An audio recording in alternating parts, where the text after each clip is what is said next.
Hello and welcome to my channel. Today I'm going to be making from scratch a character that I call Sweet Bug. Now Sweet Bug is, well, as she's described, a really cute looking bug. She's very friendly, she's very cute, she's very nice, but she's also a bug. So she sometimes finds it difficult to make friends because, well, a lot of people are scared of bugs. I don't know if you've ever seen a bug up close, but they're actually quite cute. It's just that they're small, they make quite a lot of buzzing noises, and as a result, people are often scared of them. And sometimes they don't know when to leave as well. But in the case of Sweet Bug, she's friendly. She wants to be friends, she wants to make friends, and so I've decided to make her into a toy that can basically immortalize her. So what I'm currently doing is I'm in Illustrator and I'm just using mainly the curve tool and the pen tool to basically get her shape right. And how it works is I draw a sketch on a piece of paper, normally whatever piece of paper I can find, and then I will closely match that in Illustrator before making her 3D. The reason that I like to do this is because I find that when I try and make things in Blender, I'm not great at accurately representing my characters. And I really feel like something gets a little bit lost in translation when I try and make a character completely from scratch. So I do effectively what is kind of what I consider to be a cheat. I use Illustrator to make my character in part before I kind of make edits in Blender to make it look more symmetrical or not. It just depends. But in this case of Sweet Bug, she will be symmetrical. And I'm just trying to figure out what works well, what doesn't work well. And I'm using Pathfinder to create a single unified body for her. In the beginning, in some other projects, I've tended to make arms and legs independent from the body, but it actually creates more problems or creates more work for me. So this is the easiest workflow where it's all one single unified body, like in real life, that I can then take into 3D modeling software and make amendments and adjustments to. So you can see here, I'm just cutting away at any sort of bits where Pathfinder has it's done its job, but I just want to have a smooth transition between the upper half of the body and the lower half of the body so that it looks good when it's a physical model, and so that it looks good when it's 2D as well. And you can already see to the left that I've made a head. I've made a few attempts on this character. The thing is that with her, it's not always the case, but in this case, her drawing was very, very unsymmetrical, which meant that when I brought her into Blender to make her head was strange. And then I tried to make it from scratch, and then, like I said, it looked fine. It just didn't look like my Sweet Bug. It was someone else's Sweet Bug, or it was a Sweet Bug from another universe. So I really wanted to make her look like what I designed exactly to a T.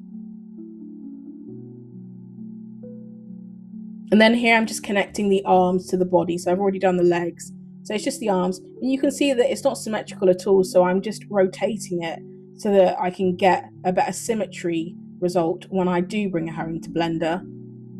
And then I'm just adjusting all of the arms. And the reason that I'm putting her in this kind of arms out pose, stretch pose, is so that when I bring her into Blender, and so that when I bring her into Mixamo, which is a software we'll look at further along, she's in what's called a T pose, which makes it easier for the software to work out where all of the joints in her body go, so where the armature will go and make it work successfully. So even at this stage, even before we're doing 3D, there's still a lot of kind of jiggling and fiddling and moving of the points in Illustrator just to make sure that it looks nice and it flows beautifully. And sometimes it doesn't always work, but you just work with it until it does work. So then I'm just getting the head into the right position, and you can see a little bit of what I mean, like her face is not symmetrical, but that's the case with all of my characters. And then I just pick the better side. The side that I like more will be the side that I choose to symmetrize. But it does require doing a lot of taking things away, adding things back on, bringing things in and bringing things out, and jiggling things around to get a more, is it rude to say sophisticated?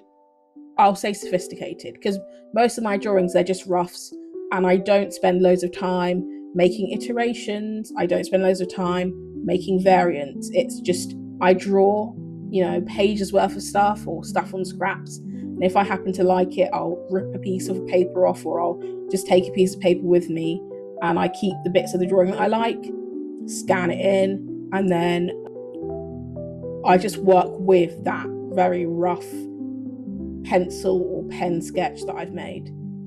And I don't tend to be particularly fussy about what equipment I use.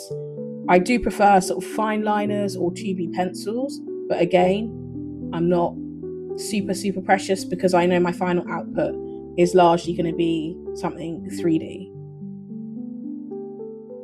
But I do like, don't get me wrong, I do like 2D as well.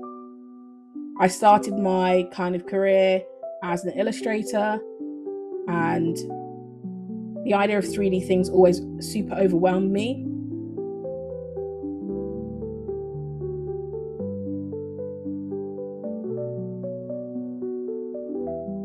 My brother was learning Rhino at the time, and I wanted to make a character, and it was beyond me. So when I found Blender, it was like, okay, you have to learn how to do something. And I couldn't use Cinema 4D because my computer did not have the power. So all the way back in Blender, I think 2.79, the OG Blender, that was me learning 2D to 3D from scratch. So you see here now, I'm just fixing the teeth. I do like these kind of, I guess you could say, slightly botched teeth. And they do end up looking more botched when I bring them into 3D as well. But just as a starting point, I just wanted to have a bit more control. Sometimes my drawings it's like a balance, it's like a dance of finding that right medium between what is going to work well as a final figure, keeping my own and retaining my own visual language, which I think is quite unique. I think my style is quite unique. I don't think that other people work in this style. I don't think my designs look like other people's, or maybe you could let me know. But I personally haven't come across people who make work the way that I make work, my style, which I like. I mean, I've been on the internet for many years and I've never really come across people who make work the way that I do. So yeah, it's nice to be able to finally put things out there that reflect my style and reflect what I'm about. I'm a Blythe doll collector. I have all different types of dolls. I have Pop Mart figurines. I love Stitch, Disney. I have these weird characters by this guy called Edward Mobley. He used to make these giant vinyl toys with moving eyes. A little bit creepy. I think maybe a lot of my dolls are a bit creepy. But yeah, I'm a huge doll collector, toy collector, mainly doll collector to be honest. But yeah, I just like designs. I like seeing other people's things come to life, and I also like making my own things come to life as well. So here I am just adding, what am I doing here? I'm fixing up the nose. So normally with noses, I tend to just make them slightly darker, not necessarily permanently, but just while I'm in the 2D phase, just so that I can see them. And then again, I'm just removing all of the strokes because I typically don't keep those for when I make things 3D. So it's just about getting the basic drawing outline down. Once I'm happy with that drawing, then strip away the black outline and just keep it to the body, because what will happen is the color that gets put in Illustrator will partially go over to Blender. It's, for some reason, it's not a like-for-like hex transfer. I don't know why. It sort of makes it a bit paler, but it does take over some aspect of the color information. So again, it's just about getting the sort of raw details down, getting those locked in, and then adjusting as you go along. And so then same again here, where I'm just taking all of the strokes off of the eyes and the ears, and making sure that everything kind of looks good and is a good shape so that it will 3D nicely.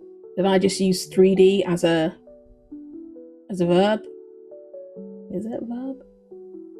And yeah, so then you can see that I've joined the eyes with the head, I've inflated them, and then I remove the depth. For some reason, someone tell me why, but the depth, Illustrator automatically sets it, and it needs to just be 0 as a default, I think. But nonetheless, I fix it. Sometimes you have to move or adjust some of the points. Like once you make it 3D, sometimes like inside bits like eyes and ears hang too far outside of the region of the character. So you need to like pull it around, shuffle it around, or shrink or expand the size of the interior object. So in this case, I'm just adjusting to make sure that they all sit nicely and everything looks good. And then normally I inset the eyes inside themselves. So you saw how I have the green layer, but then I also have a white layer. Normally I will put the green and the white inside the head and combine them, group them to make one object that I inflate. But in this case, I have opted to do the white independently of the green. Why did I do that? I can't remember. There was a reason. I think, as with all the things I do, it was aesthetic.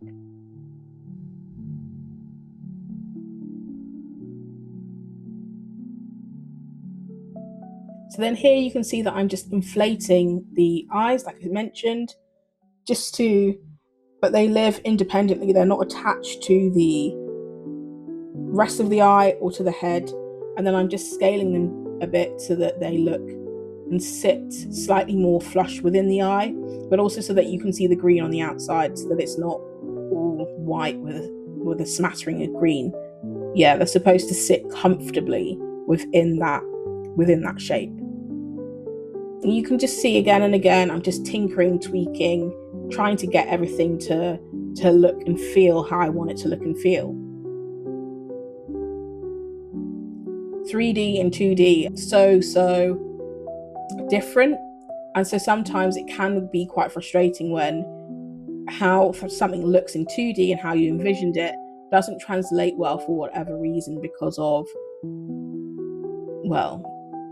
logistics. I mean, if you look at anything that you've got that you have a 2D version of, let's say my 2D Stitch looks very different to the 3D plush that I have. And that's all to do with depth and angles and, well, the fact that most living things are not flat.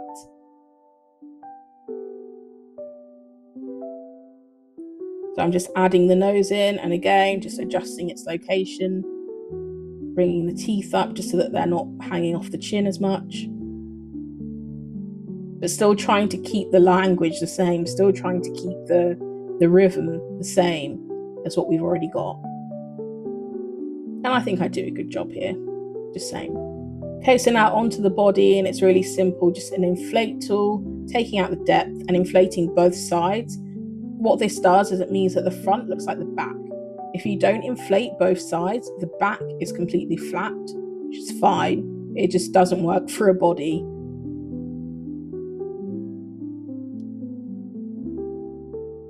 And then again, removing the stroke for the horns, antenna.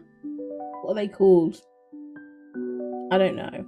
But removing the horn antenna stroke, and then trying to just try a few different things out that might work to give it a bit more interest and make it a bit more exciting.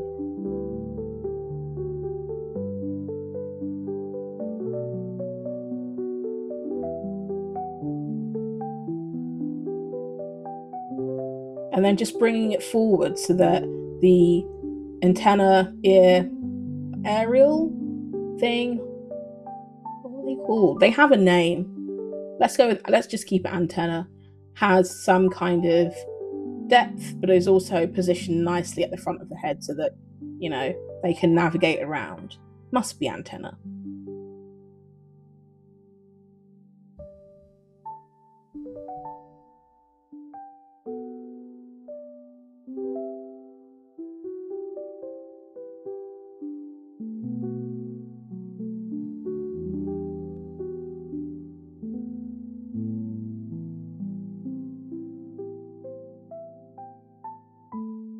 And then making sure that we inflate both sides. And what that does is that circle sort of has like a ball kind of look to it.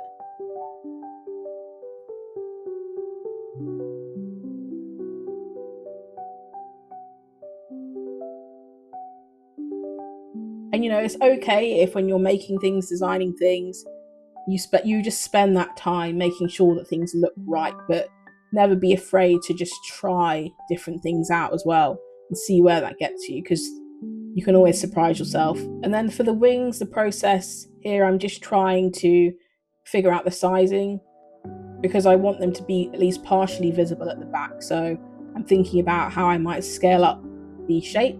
I've picked the one that I want. And again, because I'm symmetrizing, normally there's no point in making adjustments to two different halves, although you can, but I just typically want to focus on doing things as efficiently as possible. So I just inflated the wing, and then that will have a material applied to it or whatever in Blender. But again, it's scaled up so that you can at least partially see it and his body isn't obscuring it, because the smaller wing design made it harder for you to be able to see it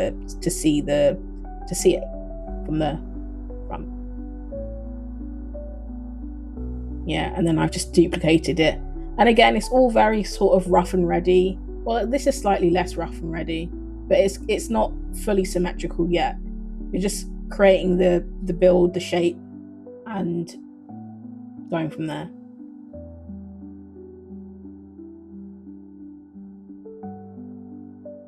And then I'm just saving it in Yield Finder as an asset, and typically saving it as a GLTF, although if you'll note, I did not do that there. So in this case, somehow, I have not 3D things. So I need to look at all of my objects and see which one is a 3D object. And in the recording, I haven't seen it yet, but there's a hidden nose that is affecting the design. Yeah, there you go. So just deleting that and then exporting again.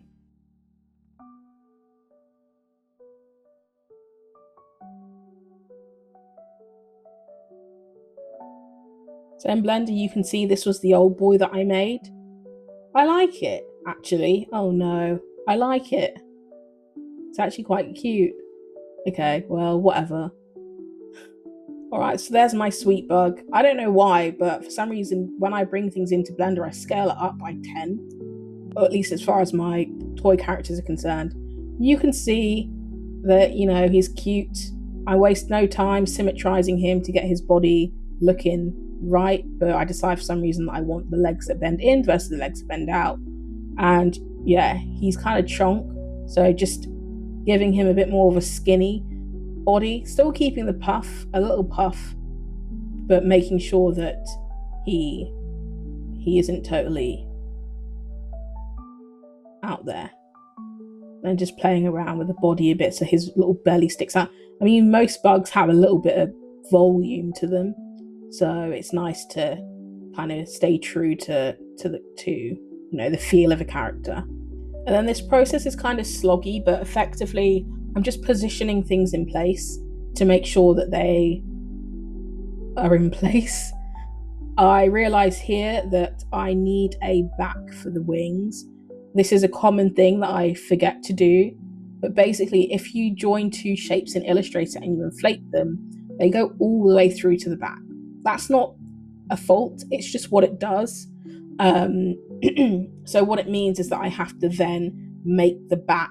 So what I have to do is Boolean union them together in Blender so that it isn't visible, that it's got something inside of it.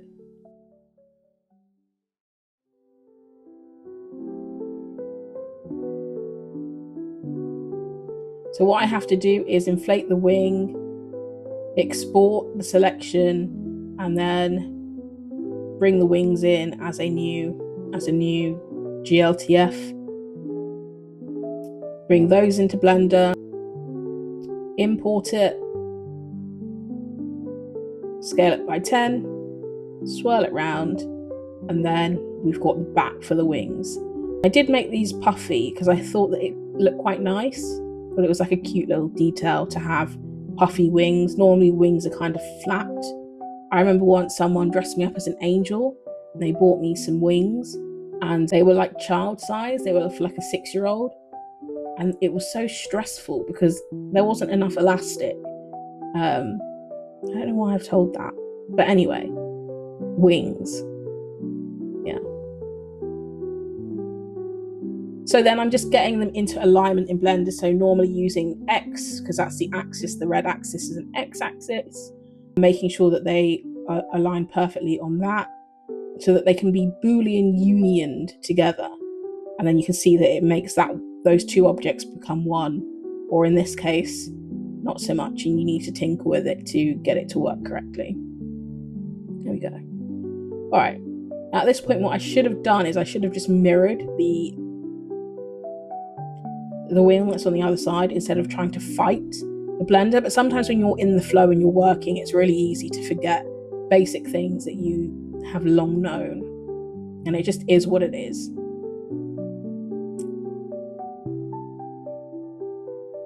By the way, geometry here just doesn't matter that much. The reason is because I'm not making this a game object, and also because I just don't really care. My main thing is like, how can I quickly make a character? How can I quickly slam it down? The only time I'll care about geometry is if I am bringing it into Substance Painter, which I actually do, but it's not affected by my lack of retopology, so whatever. Or if the poly count, so the number of quads or tries is really high, and then I'll use something like quad remesher to reduce the size of the shape or object, because for example, there's no point in having a wing that is like 20,000 quads because it's just really big. Having said that, I don't actually know how many quads or how many faces anything of in here has. All I know is that my computer runs it, and that's good enough for me. So as you can see at this moment in time, I had a front and a back, and again I forgot to make the back, so I'm just making the back now, taking the depth out. Sometimes I might make this like a 5 or a 4, but generally speaking I try and keep it at 0. I think this is going to be a 4.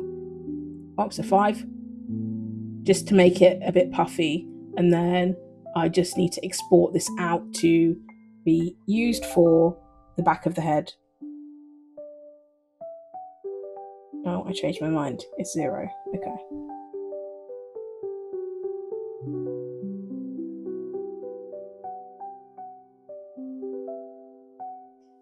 Scale it by 10, spin it round, RZ 180, GZ to go up, or is it a line on the Z to bring it up to the face, and then I just need to pull it back until I'm happy.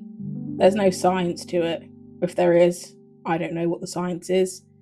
And then it's so cute. Get it sort of nicely so there's not too much overlap, and then union it, and then you get issues. So in the end, I had to press untick detect hard edges by angle, and then symmetrize it to get the result that I needed, because as it stood, I wasn't getting a good result with the existing remeshing. So turning off that hard edges angle, detect hard edges by angle option fixed the problem that I was having, and then I could just go through and just smooth things out a bit where they weren't particularly smooth, but by and large it was fine. Then you can see that I've also got some issues now with the eyes and the ears, so I'm just mirroring from one side to the other so that they're perfectly symmetrical, and then pushing back the green bit so that it more accurately reflects what is going on. with the design, the original design that I made. Just wanted to make sure that the eyes feed all the way through the head so that they don't just sort of stop. So I've just sort of extended the eye a little bit. You can see that it's taking shape quite nicely now, and I haven't even added any materials yet or anything like that. It's just kind of initial thing. I feel like he has a strong shape and like nice sort of organic, friendly, warm shape. One thing I've noticed, although it's not a huge deal, is that the antenna balls are not super well connected to the antenna strands. So I will adjust that someday. Because I don't think that would 3D print or go into production successfully. It's because it's too fine of a point. It's really delicate. So then I'm just bringing forward all of the body parts.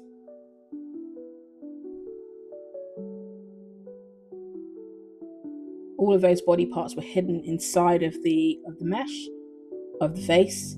So just pulling them out, and then I can bring them back and slot them in where I think they should go. And just moving the head forward so that it's not hunched behind the neck and it fits sort of in front. Oh, it just looks so cute. So yeah, then I'm just debating, okay, which set of antenna do I want? And I've gone for the one that's a bit more straight up. I'm just mirroring that around the face or around the center of the face. And even though it made a perfect mirror, it's still good to mirror around the thing that you need to have it be mirrored on, just in case you change anything, or if I move the head over, it doesn't affect that mirroring. Because if I were to move the head, not everything will go with it. Whereas if it's mirrored specifically around the head, it will go with it. Explain that badly, but hopefully you understand what I mean. And then as you can see, it's just a case of pulling everything, GY, pulling everything back into the head. Same with the teeth, GY. And the teeth, they just look so cute. They just look so adorable. So much cuter than I would have thought that they would come out, because they're just sticking out of nowhere. Four little buck teeth. So cute. But this is where you start to see it really take its form, really reflect the illustration back to you, and it's really rewarding to kind of see it coming to life, you know. And I think I mentioned earlier, but the color you see here is not quite the color in Illustrator. It's similar. I think it's just all slightly paler. For some reason the colors get muted when they transfer over from Blender. So I don't know if that's because of Blender. I don't know if that's because of Illustrator. I don't know if it's because I'm using the GLTF file format and if a different format would work. But it's not a huge deal. Well, it's kind of annoying, I'm not going to lie. But yeah.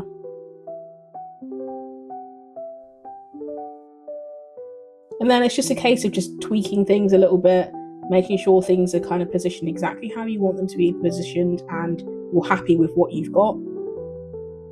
Sliding the eyes back in. And sometimes I flatten the eyes, but here, because it's the bug eyes are just what makes sense.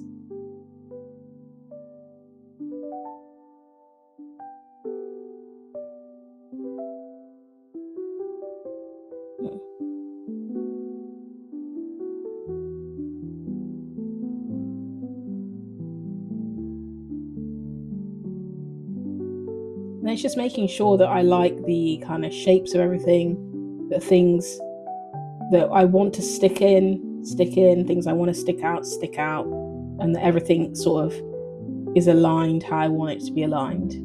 So ordinarily now I'm just smart UV unwrapping everything, just so that I have a surface that I can then take into Substance Painter to put textures on or graphics. I recently figured out how to make cool decals that I can put in make an Illustrator and then bring into Substance Painter, and then bring those textures into Blender so that I can have like graphics and things placed onto my characters. Before, I was painting everything on by hand, and that wasn't fun. So at least this way I can get a more graphic, crisp style. Also, if you're painting by hand, you can't really scale up. Whereas now I'm using SVGs, which are textures, they're scalable vector graphics. So even if you make something really small, it can be scaled up really large, vice versa. So I've switched to that method for now of making graphics in Illustrator, exporting them as SVGs, bringing them into Substance Painter, applying them to my model, and then bring them into Blender for a final look. And here I'm just trying to take the colors from Illustrator, so getting the hex and just matching it back to the colors that I made in Illustrator. I always like to make teeth glossy, I guess that makes sense, and eyes obviously glossy as well. But then from there I like to kind of play around with textures, glossy, rough. Don't use emission as much as maybe I should, and I don't really use transparency as much as I could. So maybe that's something that I can work on. But for the sake of Sweetbug, he's mainly using a combination of metallic and rough materials, and just keeping to my character color reference. And in general, yeah, I like to stick to the colors that I've used in Illustrator, just because I already know that they work. I picked them, I'm happy with them, and I know that they work for me. So it's just not trying to freestyle at this point, just because I don't want to. And I just love these puffy wings. I love them, love them, love them. All I want to do is just take my wings and just pivot them slightly so that they're not super flush against the back. Because I guess in real life they wouldn't be super flush. So it's just pressing B to box select, or just dragging and box selecting them, and then setting the pivot point to the middle of the world so that they rotate around that rather than rotating around themselves. And yeah, you get this nice effect. Look how cute they are. In the future they could be, different colors, have different textures on them, different levels of transparency. Maybe they could even glow. But for now, I really like this metallic pink that I've got going. And I just love the way that the body just sort of protrudes outward slightly, the little belly. So what we need to do in order to get it to work well and for me to be able to pose the character is I bring it into Mixamo, which is a free software that is owned by Adobe, and it's just a web browser, mixamo.com. I'm positioning all of the different points for the character, and then it should just automatically rig it. It doesn't need to be super, super perfect, just good enough that I can then pose it within Blender. So now the character's rigged, the last thing to do is just add some texture to it. I bring in all of the parts into Substance Painter, even if I'm not painting them, just so that I can see what I'm working with. And effectively what I'm going to do is just add some texture to the body. So if you recall, the body part when I made it in Illustrator had like a clothing, like a leotard type thing. And so I'm just going to make it again, but this time with kind of a leafy effect. So I'm just painting the body and then masking off the body parts that I don't want to be included when I make the actual design for the actual leotard itself. So it's just a case of going around and masking it. There's probably quicker ways to do this, but this is just how I know to do it. Just masking it all out using the brush and just taking my time, making sure each bit of the texture is covered or uncovered. So in the end, I went for a green leaf effect for the bodice. I originally had a purple design or just plain purple leotard for the body, but I decided I just like that green look and feel, and the way that it kind of lines up and works with the shape of his body, her body.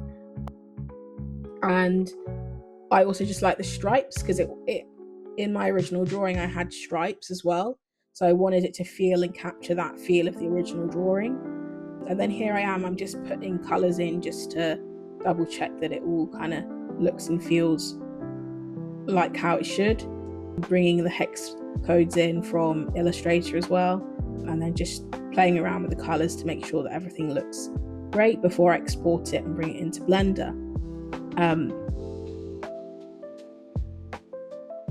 So I don't need all the materials, I just need the ones for the body, because I'll just use existing materials in Blender already.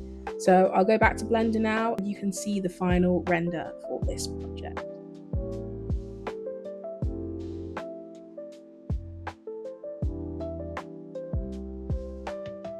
So that's all for today. Thank you for watching. Subscribe if you like, and see you again soon.